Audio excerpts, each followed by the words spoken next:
शिवसेना ने पीड़ित किसानों के साथ विपणन केंद्र भ्रष्टाचार को लेकर कलेक्टर को सौंपा ज्ञापन, दी उग्र आंदोलन की चेतावनी। शिवसेना जिला इकाई द्वारा धान खरीदी केंद्र लुरघुटी भ्रष्टाचार के विरोध में किसानों के साथ जिला कलेक्ट्रेट पहुंचकर जिला कलेक्टर के नाम अपर कलेक्टर को ज्ञापन सौंपते हुए किसानों के साथ दी उग्र आंदोलन की चेतावनी। इसी बीच शिवसेना जिलाध्यक्ष कहा कि तहसील कुसमी के अंतर्गत सेवा सहकारी समिति मर्यादित लुरघुटी चल रही धान खरीदी, मैं वहां के सेवा सहकारी समिति प्रबंधक विभूति नारायण के मनमानी से परेशान किसान आज जिला कलेक्ट्रेट पहुंचकर, जिसमें किसान बंधुओं ने बताया कि किस तरह कंप्यूटर ऑपरेटर राकेश सेन उर्फ बबलू सेन और सेवा सहकारी समिति प्रबंधक विभूति नारायण मिलकर किसानों को समस्याओं के मुंह में धकेल रहे हैं। ऐसे में सबसे बड़ी समस्या तो यह है कि जो गरीब किसान से उनकी धान खरीदी के लिए मंगवाई जाती है, बोरी में भरवाई जाती है, वजन करके रख ली जाती है, उसके एक सप्ताह बाद बोला जाता है कि तुम्हारी धान खरीदी का दिनांक खत्म हो गया है, जिससे धान नहीं खरीदी जाएगी, अपनी धान वापस ले जाओ। जबकि बड़े बड़े वह लोग हैं, उनसे ब्लैक तरीके से पैसे लेकर उनकी धान समय पर खरीद ली जाती है।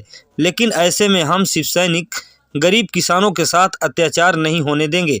हम शिवसैनिक किसानों के साथ मिलकर अगर 15 जनवरी तक उनकी धान नहीं खरीदी गई तो उग्र आंदोलन के लिए बाध्य होंगे और ऐसे में भ्रष्टाचारी अधिकारियों के खिलाफ आंदोलन छेड़ेंगे जब तक उनके ऊपर उचित कार्यवाही नहीं की जाती। इसी बीच ज्ञापन लेते हुए अपर कलेक्टर ने आश्वासन दिया कि मामले की पूरी तरह जांच करके जल्द से जल्द कार्यवाही की जाएगी। इसी बीच प्रमुख रूप से जिला अध्यक्ष विवेक पांडे, जिला उपाध्यक्ष संत कुमार केवट, संपर्क प्रमुख राजन मिश्रा, पीड़ित किसान पुण्यदेव सिंह बघेल, मेघनाथ सिंह, राजकुमार सिंह सहित भारी संख्या में किसान उपस्थित रहे। सीधी से संवाददाता पुष्पेंद्र विश्वकर्मा की विशेष रिपोर्ट। लुरघुटी का मामला अपने सामने आवा, तुम आप क्या कह चाहिए? देखिए, लुरघुटी नहीं पूरे जिले की, लेकिन लुरघुटी में गंभीर समस्या जो सामने आई थी, सामने यह आई कि चूंकि जौन में के किसान बंधुअन से गरीब किसान अपन धान खरीद रहे विपणन केंद्र में लेके जाल रहे और ले जाए के बाद ये स्थिति पैदा हो रही कि उनका खरीदारी नहीं हो रही है।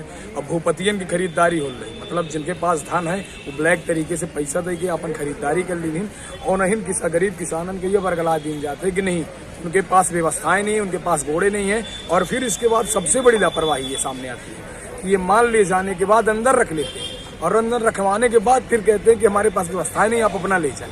ये कब तक भर्रेशाही चलेगी? कब तक ये सिर्फ ब्लैक कारोबारी, ब्लैक तरीके से इनका व्यापार चल रहा है। ऐसी स्थिति में हमारे साथ आज मौजूद भी है पीड़ित कुछ जन, और ऐसी स्थिति अगर बनी रही तो आगामी समय जितने भी किसान हैं, गरीब किसान, उनके साथ खड़े होकर विपणन केंद्र में भी ताला मारेंगे और क्षेत्र के आला अधिकारियों के विभाग में भी ताला मारेंगे। अपनी तारीख का धान समिति खरीदी केंद्र में पहुँचा ली, बोरा न होने के कारण बोरा भर्ती नहीं हुई पावा।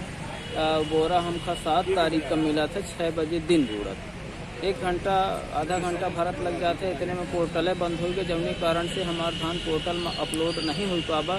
जबकि बोरा भरा है, अब तौलाएगा है, सब कुछ करे के बाद पोर्टल में अपलोड नहीं हो पावा।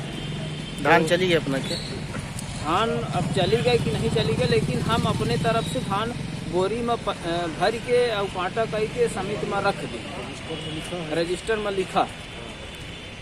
तो का अपना धान ले आन घरे की वहीं धरी का है? वहीं धरी है धान, हम धान लान के करब का भाई, हम लानब तो उतना तो खा नहीं सकी।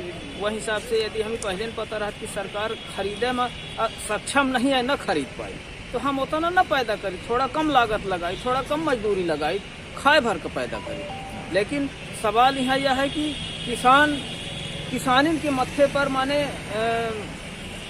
सेल्फ डिपेंड हो चाहते कि भाई हमार का तजुर्बा है कि हम आगे बढ़े, किसानी में बढ़ सकते हैं। अब वह खाद बीज के आधुनिक बीज लगाए कि आधुनिक तरीके से खेती करके थोड़ा सा पैदावार तो बढ़ा ली, लेकिन बेचे में समस्या हो रही। वो अब पैदावार करे के बाद ओखर स्थिति है कि ओखर लागत